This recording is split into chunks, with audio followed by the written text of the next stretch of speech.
87% of realtors that get into the business get out of the business after 2 years. That does not exist in our world. We have massive visions around growing our businesses, and we are always looking to add talent to our world. We do everything in our power to ensure the people we surround ourselves with defy the odds, get into production, and build massive lives for themselves. We have interviewed some of the top realtors in the world. If you're a new realtor, a top producer, or CEO of a mega team, Sales Beast Podcast is your blueprint for success. With locations all across Canada, reach out to us to talk about partnership and opportunities. We are looking forward to it. Yes, I'm the boss. Welcome back to the Sales Beast Podcast. Today we're joined by the lovely Laura Stewart, and Mike Johnson is here with me as well. We're very excited to take a deep dive into her story, what she's done. We just recently had one of her partners on a couple episodes ago, and I think now it's time to share her story. Like you said, maybe your best half or your worst half, you're not sure, but we're excited to dive into your life. Yeah, I'm so excited to be here and give maybe a different perspective than my business partner had previously given. Although we're in the trenches together, obviously we bring different skill sets and different experiences to the table. So it'll be kind of interesting for your audience to compare and contrast. 100%. And I want to say thanks to Laura for having me on her podcast not that long ago. You got to check it out, The Laura Show. Lovely podcast, great environment, and was truly grateful to have a show on there. So thank you. Well, you're very welcome. And isn't that so interesting? This, a lot of people would look at us in the industries as being direct competition, so to speak, right? But I think the proof kind of goes to show that if you can get beyond that and you can really start utilizing the people in your industry to grow and get better, there really is so much more to be gained from collaborating than there is from competing. And so I love having people like yourself on to share your stories as well. And the very least I could do was come on and maybe give, my 2 cents. And if it impacts even one person, then hey, that's what this is all about. Yeah, I think a lot of our conversations have been specifically around that. We're not bound by our brokerages. We're not bound by our territories. I think it's so important for us all to grow together. So I love it. The first thing I want to do is take us back before you even got into real estate and let us know about you. Who is Laura? Well, that honestly depends how much time we have and how much therapy you want to take me through. But in all seriousness, I really had a kind of a unique 20s in that I dabbled around in a lot of different industries. I actually think that that's not unique in the real estate world. A lot of us just kind of find ourselves in real estate. It's not like most of us dream about being a realtor when we're kids. Compared to my business partner, maybe that was one of his dreams, but it certainly wasn't mine, and isn't similar to what a lot of real estate agents I talk to have. I thought I'd go to school for science. In all honesty, I was told that if I wanted to be successful in this world, I needed to go down the science path. Did that for a 4-year degree. Turns out I didn't really like that degree that much. It was hard, painstakingly hard. And I'm happy to do hard work.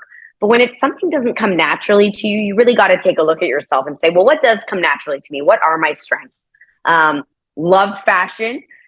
Loved, like getting dressed myself, helping my friends get dressed, looking at celebrities and watching what they were wearing and being on top of trends. And so I thought I would take my turn in the fashion industry. What I learned there, though, is that most people who work in the fashion industry are not necessarily compensated that well for the work that they do.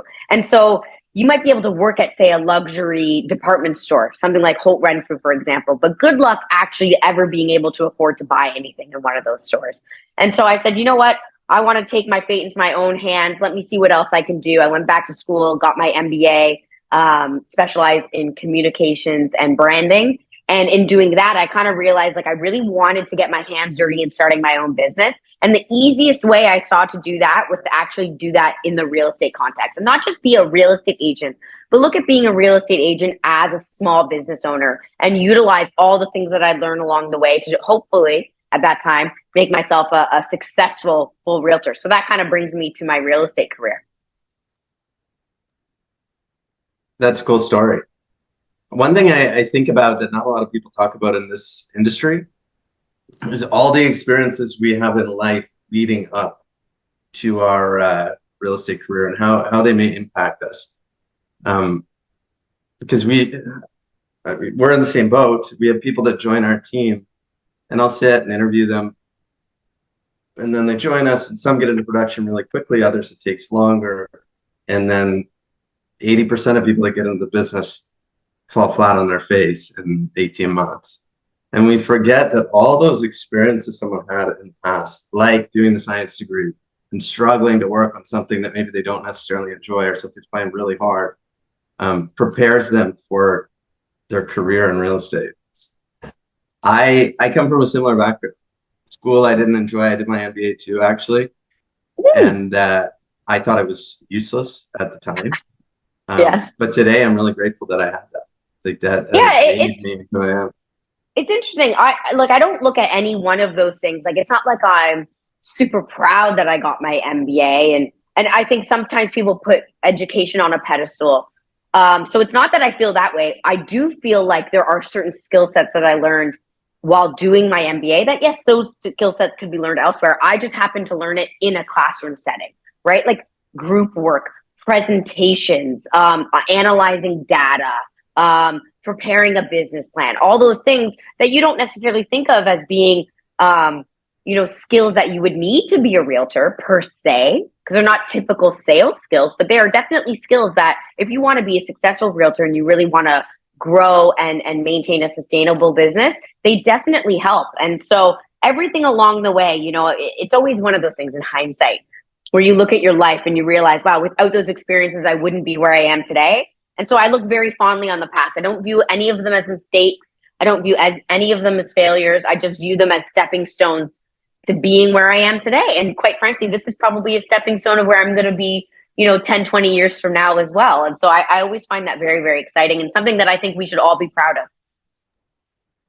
Yeah, 100%. I think you have such a cool upbringing, and I want to take it now to you actually getting into the industry. So were you a solo agent when you first started, or tell me a little bit about that trajectory? No, I was adamant, absolutely adamant about joining a team the second I started. I love working with people. Again, I just came off of getting my MBA, where the majority of work is teamwork. And I really liked being held accountable to other people. And I thought, look, I'm 30 years old. I'm getting into real estate. Some people have been in this, for in their 20s. And I already kind of felt in my mind like I was behind. So I wanted to fast track my learning experience as much as I could. And I figured the way to do that was honestly to join a team.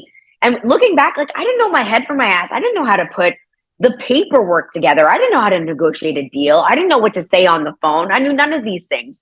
And so it was really helpful to me to have team members and mentors to help guide me along the path, to bring me to a point where I had actually now the confidence to kind of go out and do it on my own. I never left the team. I'm still on that team.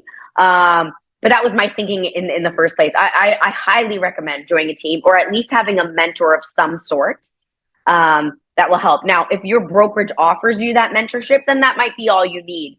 But some brokerages, obviously offer different amounts of mentorship. And I really think if you can have someone to hold you accountable and say, hey, are you getting to work on time? Are you even getting dressed in the morning? Like, people forget how lonely being a real estate agent honestly is when you work by yourself. And if you work at home, there can be not a lot of motivation to brush your teeth and brush your hair and look approachable, because it's just like, oh, no one's going to see me anyways. But to me, it's about a mindset. It's about getting yourself ready for the day, getting yourself ready to tackle what's about to come, because real estate is honestly like a war through and through. And I feel like if I feel prepared physically, mentally, emotionally, then that's going to be the thing that's going to make me successful. That's cool. I'm hearing so much that's coming out of your mouth. I'm thinking you're like female me. I joined. I needed her on the podcast. I told you we were similar. I joined the team too. I couldn't comprehend not joining a team, because I'd done my schooling, paid $100,000 to get the schooling, and got a shitty job when I graduated. So I'm like, here, I can join a team. They'll teach me everything I need to know, and I could make $100,000 potentially my first year, and earn 100 as I get my education. Sweet deal. And I now run the team that I started when I joined. I've never left also. Isn't that interesting, those ancillary skills, right? Like, what I learned along my real estate journey, and I hope I'm not jumping ahead, was quite honestly, at my core, I'm not a natural salesperson. It's just not in my DNA. And I think self-awareness in life is probably the most important thing, the most important work anyone can do is really taking the time to reflect on themselves and to question things, question what their parents told them and why they're going down a path, or the guidance counselor, and question their beliefs. Like, why did I want to be a real estate agent? Was it about making money? Sure, making money is great, but also how you make money is even more important. And I learned from myself that if I'm not necessarily loving the sales component, maybe there's more a managerial role, or a mentorship role, or an executive leadership level role that I could play that might be more conducive to my skill set. And that's kind of what brought me to being the VP on our team. So we have 64 agents on our team. We run a large team, one of the largest in the country. And so we're kind of like a little mini brokerage within a brokerage. And in doing that, you do need some support staff, right? People need a place to go, a leader to fall upon who's not really in direct competition with themselves. And so I kind of carved out a nice little role for myself, thinking about what my specific skill set was, where my strengths were, what is some of the work that I like to do. And I created a role like that for myself, which sounds very similar to maybe what you've done, which has kind of gone down the managerial path, to allow the real salespeople the opportunity for them to shine. Because if that is your skill set, you don't need the likes of me hanging around telling you how to negotiate a deal. That's not my skill set. But I can tell you how to build systems. I can explain to you how to make your business run more efficiently and effectively, right? And so I think that's what I've done pretty well over the course of now the 10 years that I've had my license. I think what's so important to note too is when you first started with your team, you were, like I think Jazz put it very eloquently, working for free, basically just showing up and being consistent and providing value, providing resources such that you didn't just get handed this role, but you earned it, and obviously very well earned it. So can you tell me a little bit about what mindset you had to have to be able to do that for yourself, and what you would encourage someone to think about when they're stepping into a similar role or thinking about a leadership role like yours? Yeah, I think first and foremost, you want to make sure that the people you're surrounding yourself with are like-minded. That's not to say that you have the same strengths, but like, do you guys get along? And what happened with me and Jazz and his business partner at the time is like, we really jived well together. So I knew that if I can create a long-term career with this group of people, I suspect I'm going to be pretty happy and I'm going to enjoy coming to work every day. So that was really important, to make sure that I'm connecting and building a career with people that feel similar to me. Like, we have similar drive, we have similar goals.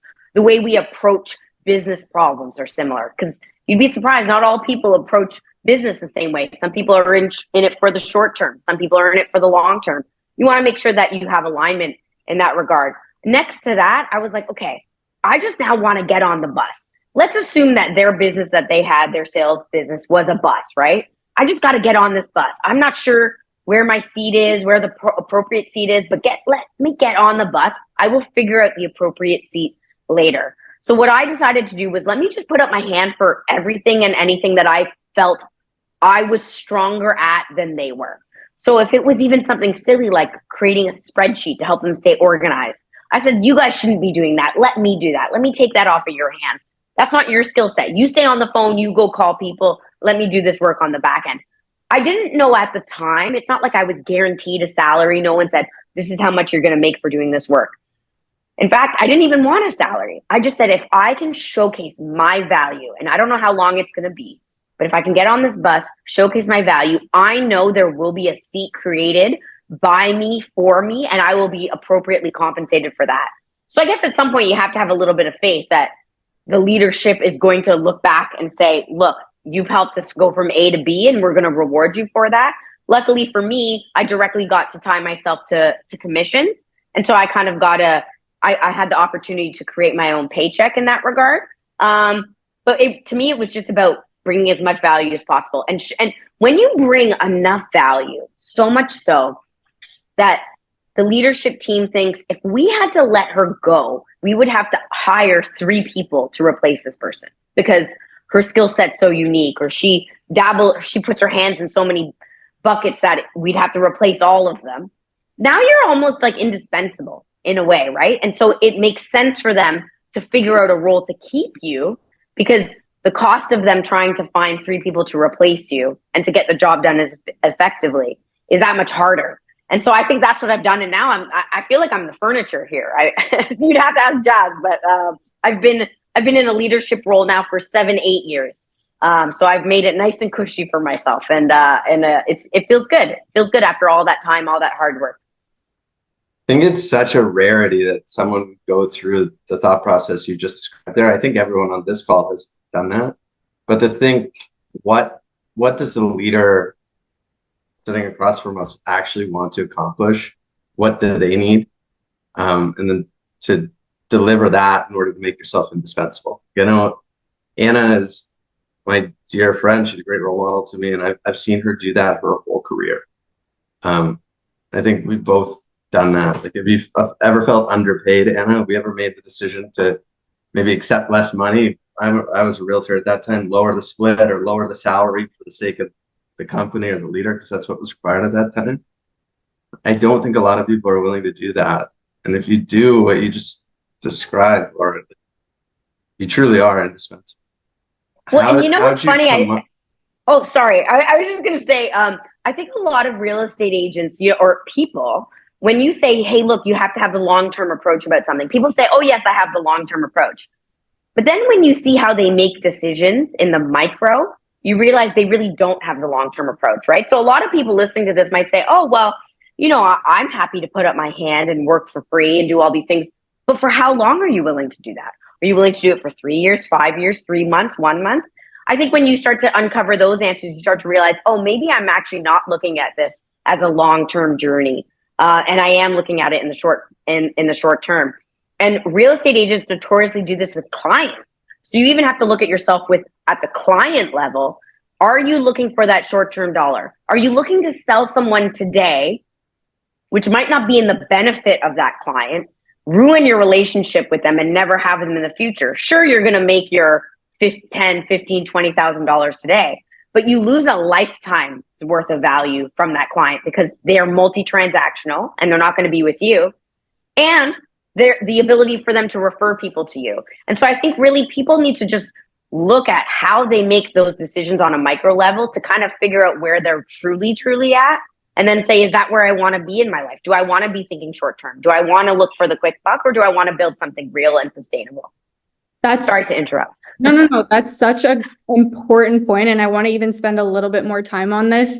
One thing that we dived into a lot over the last couple of years is, well, first of all, our society's tied up in a situation where we're all thinking about monthly payments, weekly payments, like that's tied to our bills, right? And so people create the mindset of thinking in money from like a weekly, monthly perspective. But when you look at the trends of the people that have built the most wealth or that have had the most opportunities, their income is directly tied to how they think about money in time periods of years or potentially decades or even hundreds of years.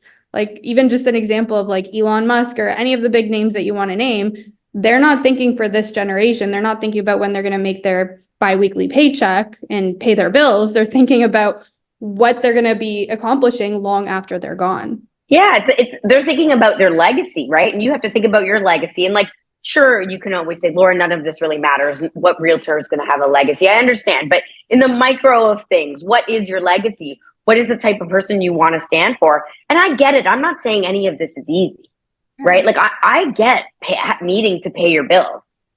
I'm not suggesting that it's easy to make a long-term decision. It's most of the time not easy to do that. But if that means you got to get rid of the Mercedes car lease, you got to eat ramen noodles for the next couple months, you have to downsize your home. Those might be the decisions you have to make in the short term in order to have that legacy. And I think where people have a hard time is once they start obtaining things, and realtors are notorious for this, right? Because it is a bit of a showy off peacock kind of game that we're all playing, where we all have the fancy clothes, the fancy cars, the fancy vacations. It's difficult to then take a step back and say, I sold that car because of how that makes us look, because our pride is tied up in it. But I'm telling you, your legacy is going to thank you for it in the future because you didn't get caught up in all that shit that quite honestly doesn't matter anyways. And if your friends are judging you, your family's judging you, sure, they might judge you in the short term, but they will on the flip side, in the future, look at what you've built and be envious of you in the latter years, right? So it's worth taking that hit today for the future. Yeah, I think it's just compounding. When you look at the most successful people in the world, they compound their knowledge, they compound their habits, they compound their money. And in order to truly compound, you need a long time. Can you describe maybe some of the difficult decisions you had to make, or some things that you had to cut out when you were starting out that you found difficult? Oh yeah, well, I actually felt privy to some of the stuff I'm talking to you guys about at the start. Like, I thought it was about the fancy car. Like, I was like, oh, I need to drive a fancy car when I got started.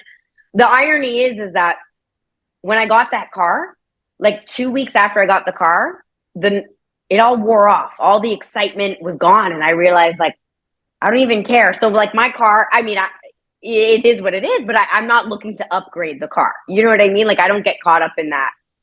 So I have been there. So it's not to say that this has come easy to me either. I've just learned through failure and through things not working. Like, that's not the person that I want to be.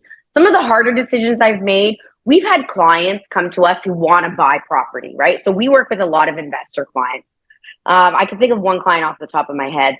She keeps wanting to buy pre-construction condos, right? Which is great for us because I don't have to spend any marketing dollars on her. It's literally just shoot her an email. She takes a look at it, wants to buy the condo. After she got to about 4 or 5 units, though, we had to have that very awkward conversation with her, which was, look, client, I really think you need to take a pause on the condo buying. I worry about your future and your ability to close. Laura, don't worry about my ability to close. I got this. I'm going to pay cash for all of these properties. I understand that. But what happens in the case of XYZ? So at that time when she was buying them all, interest rates were low, right? Now all of a sudden, interest rates are a lot higher. And she is getting to that point where she's struggling to close on them. If we had let her buy more properties, I can only imagine the stress that she would be under today. So pausing the client and saying, look, yes, I'd happily take, when you're buying pre-construction, the commissions are even more than the $20,000. And saying, I don't even want that money though. I want to make sure you're protected. That's not an easy decision to make, because I could take that money and go buy a fancier car or shoes or a vacation or pay down my mortgage, for Christ's sake. But instead, we as a team said, we don't want to be known for that. We want to be known for really working with these clients long term. And so we have to sometimes tell clients, you can't buy property, which means I'm not going to make money from that client. Those are those kind of day-to-day decisions that no one sees. You don't get an applause for. You don't get recognition for it. But it's what you do behind closed doors that I think truly matters. And that's what separates, some of the better agents from the ones that don't last. I think that just in any kind of leadership position, even if you're a single agent, you're still in a leadership position because you have to guide your clients, you have to guide the people that are around you, your preferred vendors, et cetera. But in any kind of leadership position, the biggest descriptor of our role is to be decision makers. And we have to make decisions all the time, day in, day out, every single minute of the day, whether we want to lead generate or not, right? Those are the things that make or break our career. So I appreciate you sharing all of that.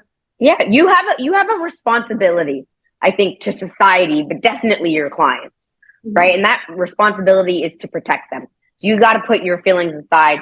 Like you said, as a leader, I mean, at the end of the day, buying real estate is a big ticket item, so people tend to filter themselves out. But even on, the fact that I've started another company where we help train agents, I really have to look at, do I want to take someone's last dollar?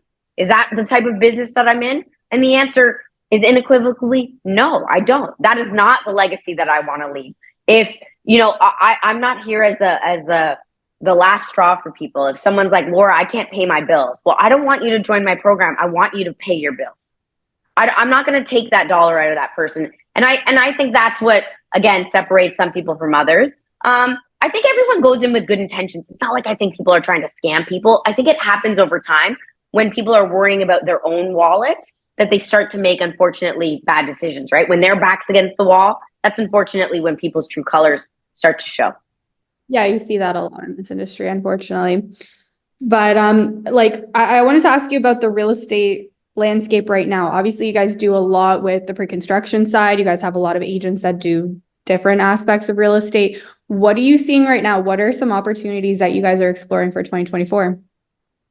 Yeah, we're actually still very bullish on pre-construction opportunities. I think we're already starting to see a market shift. I was just speaking to somebody today who was in multiple offers last night for a property, 23 offers. The property went $60,000 over ask in the GTA. And I think that the writing is on the wall about what's about to happen, which is exactly what we saw before interest rates started going up, right? There still is a lack of inventory. And I think the only way to get around this lack of inventory is to buy these new build properties, because that's how you avoid getting into these bidding wars and getting into this emotional buying. Right now, particularly because we haven't seen it fully turn yet, a lot of developers are still offering some incredible incentives that we wouldn't normally see when the market's really, really amazing. I think that's a great opportunity for a lot of people because they don't need a mortgage today, right? You get a pre-approval today, but you don't actually get the mortgage today. So that gives you a couple years to sort of sort it out and make sure that you can close. And you get to pay the deposit, the down payment over the course of time, right? A lot of people say like, Laura, I would love to own property. You know, I'm a young first-time home buyer, but I don't have the 20% down. Well, this is one opportunity for them to get in the market, hold today's prices, and close on it in the future and have your deposits paid over time. So I have a question for you. It does seem like the market's turning. I think consumer sentiment has shifted big time, where people are anticipating rates are likely coming down at the midway point of this year or potentially sooner than that. But with that being said, we saw a shift this time last year. Things started to pick up and then it totally shut off. So I'm still cognizant of that. What kind of direction are you giving your agents as we move into the spring market? Yeah, you know, right now, I think mostly what I'm trying to do with our agents is build back up that confidence. A lot of agents, I think, got beat down last year. I think it was an opportunity for some people to take some market share, and some pretty savvy people did. But unfortunately, the majority of people, which includes people in my office, people on my team, they struggled last year and they feel beat down. They feel, you know, like maybe it's something they did, they're not good enough. This industry is very tough. It's a mental game more than anything. And so what I try to do with people is explain to them, like, look, I'm not saying we should blame the market, because I think we should always look at ourselves and hold ourselves accountable for what we could have done differently. But let's put the past in the past and let's build on it. What can we do differently? What systems can we put in place so that we don't fall into this trap again?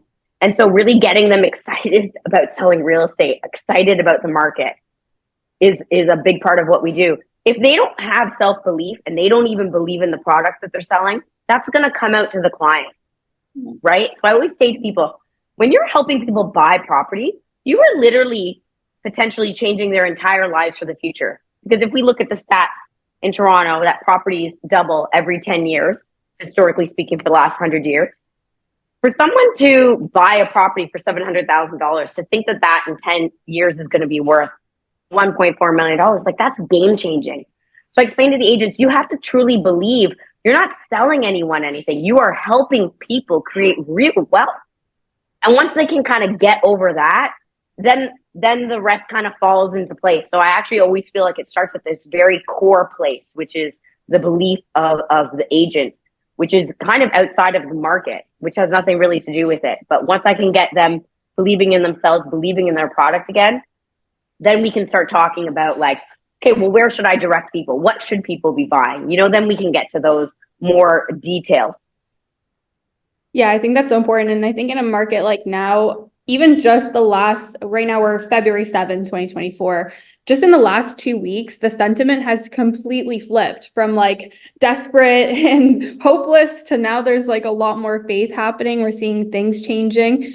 And so one of the things I've been telling all of our realtors is don't wait for the headlines to tell the story for us. How can we actually be the news for our people? How can we show them the actual opportunities that are out there? So is there anything that you guys are doing differently, whether it be through marketing or through the communications that you guys are having to educate your clients on what's going on right now? Yeah, I tell our agents, you have to have an opinion. right? That's what people come to you for. They don't need you to just be another headline or to just regurgitate what headlines are saying. So using content is a great opportunity to do that, right? Doing like a green screen, for example, taking a headline on a blog TO article and explaining what this headline means or why people are saying it, explaining what months of inventory means and why, we're seeing a shift in Mississauga and Brampton. Again, for example, I think they were up to like 3 months of inventory. Now we've cut that in half in a very short period of time. That's very surprising, but what does it mean? And what unfortunately a lot of people don't want to do is give an opinion because they're afraid of the backlash. Well, Laura, people won't agree with me and they'll tell me all these things and I'm a sleazy salesperson and I'm all these things. And I'm like, yes, they might. But the people who do like you and trust you, they will appreciate the fact that you had the gall to have an opinion. And so, take that time, do those readings, and don't just believe everything that you read. Really formulate an opinion. Lean on your broker, lean on the leadership at your brokerage to tell you what the data really suggests versus what the headlines are all saying. And I think using that as an opportunity to educate the client base is where people should really be spending the majority of their time from a marketing perspective. I love that. Thanks for sharing that insight. And you guys do such a great job on the social media and marketing side. So if anybody is looking for inspiration or wants to look at different content strategies, definitely take a look at Laura and Jazz's page. They do some great stuff. And I know that you follow a lot of great social media gurus out there. Is there anyone that we should be looking at for strategies or tips right now? Yeah, I mean, the biggest guru, and I'm sure most of your audience probably knows who this is at this point. His name is Gary Vaynerchuk. And if you haven't, you need to look him up because I get a lot of my information from him. He has an incredible team that works for him to do his content. And so if you just copy what he's doing, chances are you're already on the right path. Unfortunately, people don't like that word copy. Like, oh, if someone else is doing it, then I shouldn't do it. But you know what? Imitation, that's flattery, right?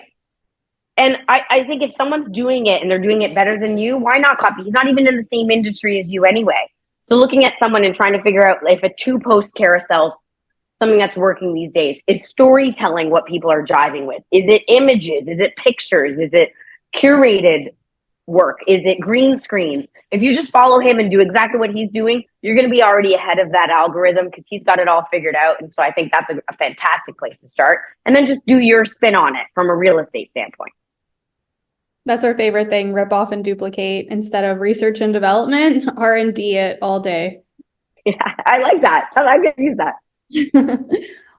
So I know that we're rounding up our time here in a little bit, but I did want to hear about your experience recently. You just got back from New York not that long ago. You were asked to speak at the Inman conference on navigating team and hiring and team growth, right? So I wanted to hear a little bit about that experience, how that opportunity came about, and some of the things that you learned from that. Yeah, being in New York was an incredible experience. That was unfortunately where I got the cold that I'm still recovering from, and I've been home for over a week. So that part was unfortunate, but being in New York was a lot of fun. That conference is North America's, I think, their largest real estate conference. They have about 3,000 people who join the New York conference every single year. They put on 2 other shows, a Miami one and one in Vegas as well. But I think New York is their biggest one. And it's an incredible opportunity to surround yourself with people, not just all over North America, but really the world. There's people who come from Australia who are there, like the complete opposite side of the world, to really learn what other people are doing. There's so many incredible speakers. And I'm humbly got to be one of them, quite honestly. Like when you realize like the caliber of the people you're speaking with, I feel very honored to be on stage, sharing that stage with people. The opportunity, quite honestly, came about because I've spoken on so many other stages, right? So when people are saying, well, Laura, how did you get that? Well, you start small. It's not like you start on those types of stages, on those big stages. You start by asking your brokerage if you can speak in front of the brokers at some point. Do a webinar for people. Reach out to companies and businesses and ask if you can do a little presentation on the market and what that means. Then you slowly build up your confidence. And then over time, what you also build up is a portfolio of your speaking engagements. And then you have that as essentially your resume and something that you can send people like Inman to to really check you out to say, yes, this is something that we definitely think could help our audience. So from that vantage point, I started working on this years ago. Really, I didn't know what I was working towards, but then when you get on a stage like that, you realize where it all kind of stemmed from. I got to speak about retention and growing a team and culture, and I was on the stage with two other incredible fellas who shared their journey. Actually, the one tidbit that I picked up from one of them was actually quite funny. His whole line was just, "Don't be a dick." That's their brokerage kind of mantra. And I kind of thought that was funny because it really hits it up to the head on the nose. The nail on the head on the, I'm awful at sayings. Regardless, just talking about growing a team and leadership, not unlike what we've talked on this call today, right? Not putting yourself first. Don't be a dick. And so that was really kind of what we got to talk about. And it was really fascinating. It was a good experience. What would you say is your number one takeaway from other speakers that you saw, or one thing that you learned at that conference? So I got to see an incredible speaker. Her name's Giselle Ugherty, and I actually had her as a guest on my podcast as well. That's going to come out in a couple of weeks. She is a performance coach. So she's actually not a real estate agent. So looked at the industry kind of from the outside in. And what she has the ability to do is really connect with people through storytelling. And she talks about being vulnerable very, very often and dealing with some hardships that she's had to go through health-wise. And she kind of lets people know through her journey that if you're vulnerable to your audience, they're going to connect with you that much more, just like she was doing with us by sharing her stories. And I think it's really important. It's not easy to be vulnerable, right? It's not easy to go on social media and tell your truth and say, yeah, when I was younger, I did this, or yeah, I lost a client because of that, or this is my family, and this is what I look like without makeup on, and this is what I look like without a filter. Those things all make us very, very vulnerable. But those are the very things that allow people to connect with us. And I hate to break it to any of the realtors who are listening, but we're in a relationship business. And to build meaningful relationships, you have to give up a piece of yourself. If you think of your best friendships, they're your best friends, not because you've lied to them your whole life. They're your best friends because they know everything about you. They know your likes, your dislikes, but they love you anyway. And so viewing the people who follow you on social as just extensions of that friend group will hopefully allow you to say, look, I need to be vulnerable. I need to share some things about myself, not just my successes, not just me standing in front of my fancy car, not just my sales and my just listeds. I need to share the real truth, the things about me that might lose me some business because people might not like that I like dogs and they don't like dogs. And now all of a sudden we don't connect. But guess what? You're going to find the people who do like dogs, right? And so you have to be willing to lose some clients, but to gain even more. And that was my big takeaway from what she said. I love that. Thanks for sharing.